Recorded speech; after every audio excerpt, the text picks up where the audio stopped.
Well, hello friends, and welcome to another WSIB Truth Matters with Joe Machado, where I separate the truth from bullshit, facts from fiction, in plain English. So today I'm going to switch things up a little bit.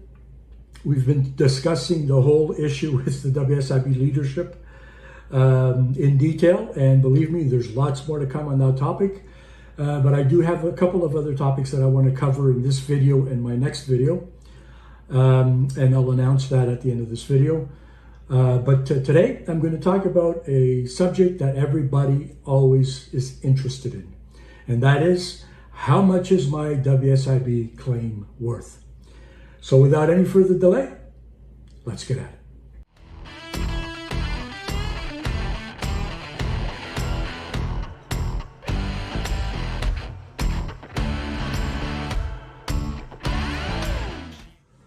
All right, so this applies to every claim. It doesn't matter if your claim is current, whether your file is closed or not. It doesn't matter whether you had an injury before 1990 or between January 1st, 1990 and December 31st, 97, or 1998 to present. This applies to everyone. And that is the question that most people ask, and that is, how much is my claim worth? It's not an easy question to answer unless you deal with not only the WSIB and the three major legislations in the last 40 years, because they all have different structures of benefits and how those benefits are calculated. So if you don't have knowledge of those three legislations and relevant policies as to how WSIB must calculate benefits, whether it be a pre-1990 pension or total temporary disability benefits, or a post-1990 future economic loss award, or supplements, or loss of earnings benefits if you were injured after January 1st, 1998. There's a whole method of calculation benefits, both for permanent employment, non-permanent employment workers, short-term earnings, long-term earnings calculation, the final LOE review, which is also known as a 72-month lock-in review. So unless you are experienced in dealing with all three, it will be difficult for you to be able to address some of these questions, particularly for individuals who may have claims that fall under all three different legislations, which I've handled before, or one or two, or just two, or even just one. So at the end of the day, there are many different factors that can be considered when benefits are calculated. The other thing is, if you don't have knowledge and experience in dealing with other insurance plans or insurance schemes, if you will, such as the Canada Pension Disability Plan or long-term disability. Some employers will have in their group plan a long-term disability benefit. Some will have a short-term disability benefit as well. Then there are unemployment insurance benefits paid under a sick claim. And of course, they have their own rules as well. And that applies a lot to individuals who work in construction, lumber mills, agriculture. So knowing how those benefits work and how they impact your claim can also help in making these determinations. There's also other, one that I just missed was the Ontario Disability Support Program. Also has its own criteria in terms of how it approves disability and what types of services and support, both financial and medical, are provided. So if you don't have knowledge in all of these, it's not going to be easy to sit down with someone or phone or Zoom or whatever the case may be and give them an analysis of what they can expect, where they're at, and what they can expect. So one of the tools that we've developed, and this is something I've done for years, being in business, it's important that you understand where your revenue is coming from, and because we get paid based on a percentage of what we're able to get for the client. That's called a contingency fee agreement. My next video is going to touch on that subject. For injured workers who are asked to sign a contingency fee agreement, you need to know this information. I'm going to cover that extensively on my next video. But getting back to this subject, so if there's an agreement that a business, a lawyer or a paralegal is going to get paid based on a percentage of what they're able to get for the worker, then it makes sense to know some of these things. But the other thing too is, if you can properly advise your client, now I'm speaking to lawyers and paralegals, I'm not sure, a lot of them are pretty good, but some of them still very, very, very, very questionable. Nonetheless, knowing how to conduct a thorough financial analysis, we call it a financial evaluation and income estimate. So this is the tool that we use, financial evaluation and income estimate. And when we do that, we go through a series of factors, and then we do a series of calculations, and we're able to, within a reasonable margin of error,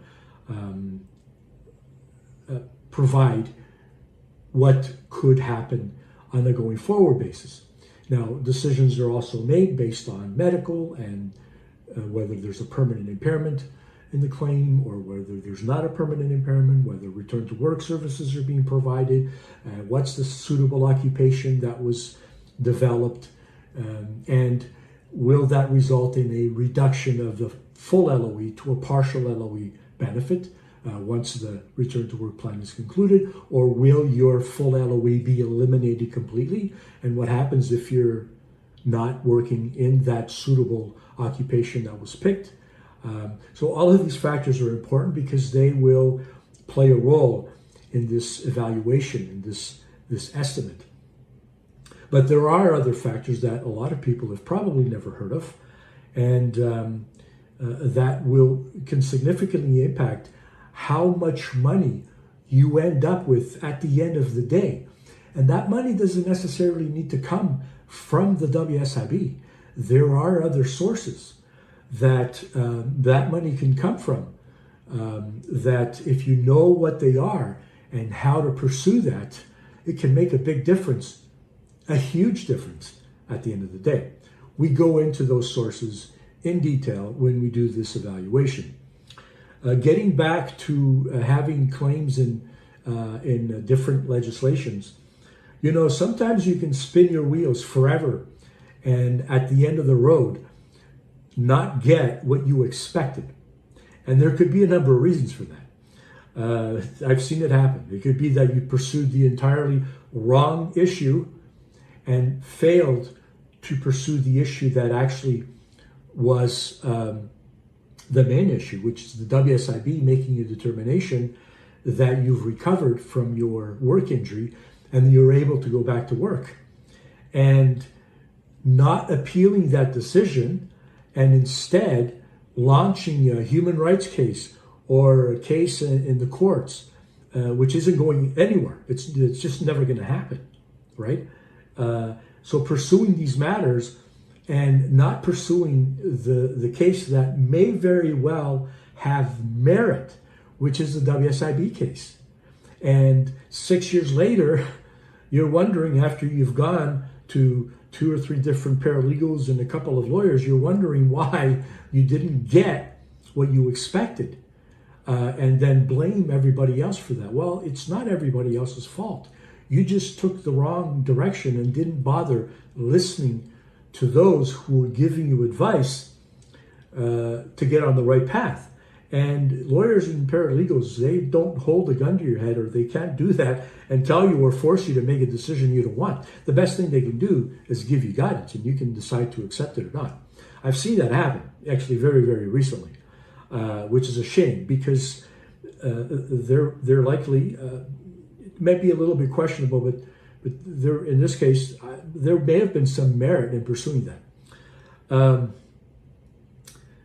So pursuing frivolous court actions or human rights complaints that don't have merit, that aren't supported by medical and by facts, is a waste of time and resources. And then you get to the end of the day and you figure out, why the hell didn't I get it? Well, you didn't get it because you just didn't want to listen, or you were listening but you didn't want to accept what you were being told. So this will happen. So I caution some of you, really understand what the next step is and whether that next step is in your best interest. Are you pursuing the right thing? So to get back to this one example that I also saw recently with a member, is a person who had a pre-1990 claim and was awarded a permanent disability pension for that claim. Quite a significant permanent disability pension. And then while that person was on a temporary return to work phase on a modified job, it wasn't even the regular job, and those restrictions were implemented because that person had a significant impairment, and that impairment required permanent accommodations. While doing that, the person had another injury. And that injury took place shortly after January 1st, 1990, which fell under Bill 162 and the amendments that were implemented under Bill 162.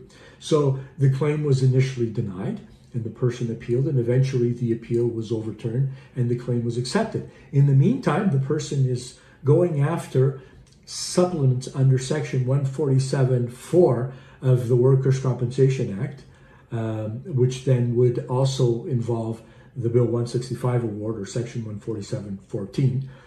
The person pursued that, and it took years to go all the way through the tribunal. And there were several different tribunal decisions and ARO decisions made in this person's claim for these two different claims under two different legislations. And sometimes they're overlapping. But the claim was accepted for Section 147(4) benefits, and a whole pile of money was paid. But then a manager in the appeals branch raised the issue that perhaps the matter wasn't legally handled or properly. And so therefore, the manager raised some questions about whether the ARO had made a decision based on policy and legislation. In other words, was that decision taking into consideration the effects of the injury of the post-1990 claim? Or did it take into consideration the effects of the injury and the circumstances under the pre-1990 claim? And so that appeal, the appeals manager actually requested an appeal of the tribunal, a reconsideration, and a reconsideration was done. And so what they had to do was basically reverse all of the payments under the Section 147(4) benefits, which were quite significant, and then replace those payments with a FEL determination, and then a FEL R1 benefit and a FEL R2 benefit, which would then go until 65. But that wasn't sufficient to recover all of the benefits that had been done and considered at this point an administrative error. The WSIB the appeals branch manager used Section 121 of the Workplace Safety and Insurance Act, which provides the WSIB with the authority to reconsider decisions. I've talked about this ad nauseum in my videos. Why? Because I have used that section for years and years and years, and I've used it effectively in a lot of cases, therefore avoiding having to go through an appeal altogether. In a lot of cases, a manager, a director, or a VP would look at it and say, yeah, that makes sense. We're going to reverse this and do the right thing here. Okay, so that section of the law wasn't written just to give the WSIB the authority to go back and redo something that they believe to be an administrative error. That is like a sword that cuts both ways. It can be used as well by injured workers. And I still find that in a lot of instances, it's not really being used, which is a shame. But anyway, at the end of the day, this person, through years, I'm talking upwards of 15 years, trying to get justice, to get all of these things rectified, still has many, many questions. And I don't think that this person will ever understand the basis for these decisions because, first of all, this person doesn't understand the laws, which can be very intricate in both legislations, and the structure of benefits and how certain benefits are implemented at certain time frames. Like, for example, when you do a FEL award, for example, the D1, which is the very first determination, 2 years after that, you have to do a review, which is the R1. And then 3 years after that, you have to do another review, which is the R2, which then goes to 65. So these are things that must be done within certain time frames. And if you're not aware of them and how they're done, it's not going to make sense to you why all of a sudden there was this lump sum of benefits paid, and then you get a letter in the mail and it says, well, this portion was recovered to an overpayment, and then this portion was recovered to an overpayment, and you're going, holy fuck, overpayment, what the hell? I didn't think I owed anybody any money. I thought I was owed money, and all of a sudden there's overpayments. So it can be complicated, and it can be very confusing for the worker to understand. And it doesn't matter how experienced their lawyer or paralegal is, unless they're able to really go through each one of those decisions, explain the legislation at each time frame and how it impacted. And it can be a very tedious job, but unless that's done and the person is willing to listen and understand and believes what you're saying to be true, it's not going to happen. And the person could go on the rest of their lives frustrated, thinking they never got justice. In the meantime, things were done in the proper manner. Now, with this particular case, I do have questions about some facts that the tribunal didn't consider when they did a reconsideration of the manager in the appeals branch request. Because one of the things they hung their hat on was that the person at a previous hearing had said, on another matter, there were several, had said that it was the injury in 1991 that was the cause of remaining off benefits.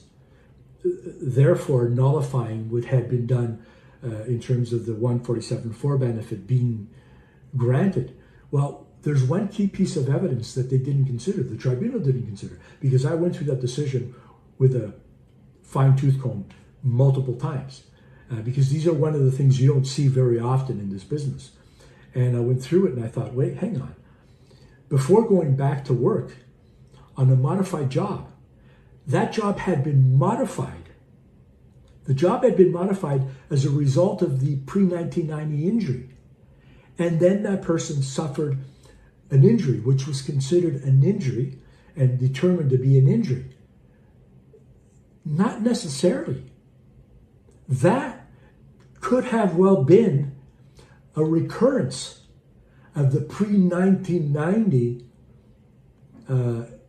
claim, because this modified job wasn't part of the person's normal job. And the restrictions that were implemented were part of the 1990 permanent impairment, which was chronic pain disability, and a very significant one at that. So if I were handling this, I would probably request a reconsideration of the decision to accept the 1991 injury as a new injury, as opposed to having it considered a recurrence of the pre-1990 injury that was permanently aggravated. I know that it can be a bit confusing, but that part was missed, and we'll see. We'll see if this is going to be pursued. So all of these things are factors that, because at the end of the day, you need to be able to understand and you need to be able to know how you're going to budget, right? You have this injury, and now you're facing uncertainty of how long you're going to be off and what you're going to be paid and what you can be paid. And if certain things happen, how that can affect your benefits, so that you have the ability to then manage your finances in a way that doesn't put you in a position where your back's up against the wall and you have no idea how to redo your budget. So this is important. But more importantly are these other factors that we will discuss for anyone who's interested in this, that can actually put money in your pocket right now, today. Well, not today, but after an assessment is done, it can put money in your pocket. So if you're interested in this, visit WSIBsettlements.com. The information is here on the screen. I'm going to place the link to that exact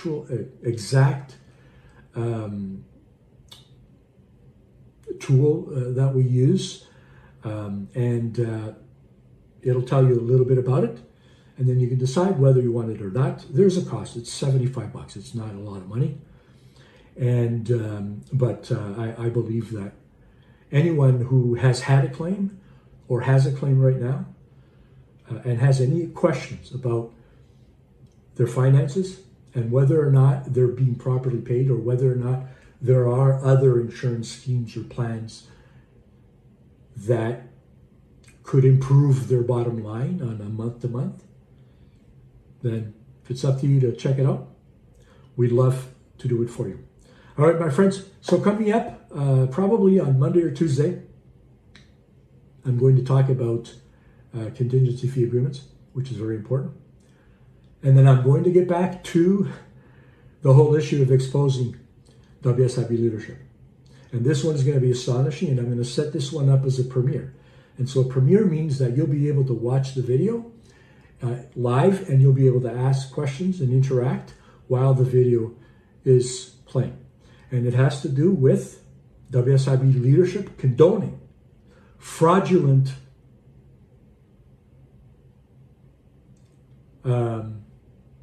documents, modification of documents. It's a serious matter. I have brought it to everyone's attention at every level. They seem to think it doesn't matter. If it were the worker doing this, they would rake them over the coals. They would make their lives miserable, and they would have them charged criminally.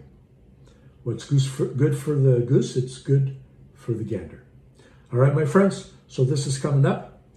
I hope that I was able to impart some information that could enlighten you about your benefits, and maybe provide you with some information as to how to get a better handle on your finances and how to manage your case going forward. And again, it applies to cases that aren't even current, that may be closed. But if there's something we can do to go back and recover those funds, believe you me, we will do that. Okay, my friends, as always, then, until the next time. Oh, and by the way, if you haven't clicked the subscribe button, please do. It's free, right? All of this information is free. I don't charge you for any of it. And the more subscribers, the more views, and we have tons of views, which is awesome. The algorithm, the YouTube algorithm, will put our video in front of more and more people, because there's a lot of people in this province who have been screwed and who are getting screwed right now. They need this information, because I can tell you this, the WSIB leadership and everybody who eats from that trough, they know what they're getting, and they know how to get more, and how to keep going back to get more from the trough. All right? So you need to know as well, my friends. Till the next time, take care. We know that connecting with the right lawyer or paralegal to handle your case can be overwhelming. Do they have the expertise to handle your case? Do they have a good track record? Are they affordable? We've got you covered. Legal Pro Connect takes the guesswork out of finding the right legal provider. We've already done the vetting for you and connect you with the right lawyer or paralegal. With the expertise to handle your specific issue and at preferred rates. Get connected today. Visit www.WSIBsettlements.com.